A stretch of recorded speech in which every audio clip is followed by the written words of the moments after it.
do I buy a second practice?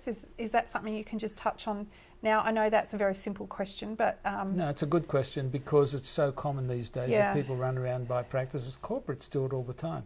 And the thing is that if you can nail one practice and really get everything working so well, to the point that you've now got a group starting at 7 and finishing at 1, and another group comes in at 1 and they finish at 8 or 9 or whatever, you've really maximised that practice. It's got great systems and protocols, everybody's happy, everything's working well, you've got great team retention.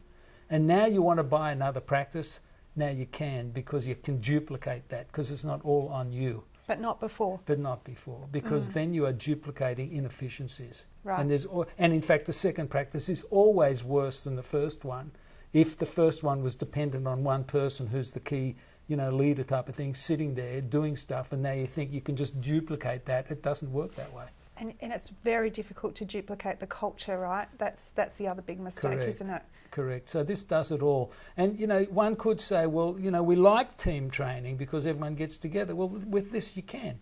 It's just like if we were all watching a video, we all log in, but everybody is still seeing the same thing. So we can still do the team training things to be able to get that sort of dynamic. But then all that supporting and all that revisiting is handled instead of going to a training, turning off the practice, costing so much money, doing something and then forgetting 95%, which has been the world of training generally. Yeah. So to me, this is a complete shift, and it opens up the possibilities like nothing ever before. So Right. I'm excited, obviously. Yeah, I'm excited too. I'm really pleased that you've created Cernix Speak, and I love your idea around the delivery, because there have been a lot of friction points in practices before where delivering training to everyone has been bothersome because they've had to close down the practice. People don't remember, they have to reattend, they're not hearing all the same message because people are going to different courses.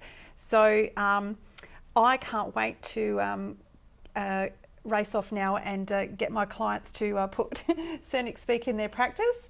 Thank you for having a chat with me today. Is there anything you'd like to add? Or The only thing I could add is that if people do your course as well, Sue, which sweet. is regarding hygienists, and look into that, Yep.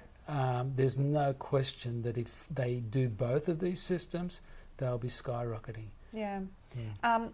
For those of you who don't know what I do, I'll send you to a link at some point where you can talk about that. Thank you so much, and thank you to everyone for spending this time listening, and we'll sign off. Thank you. Okay. Thanks, Sue. You're welcome.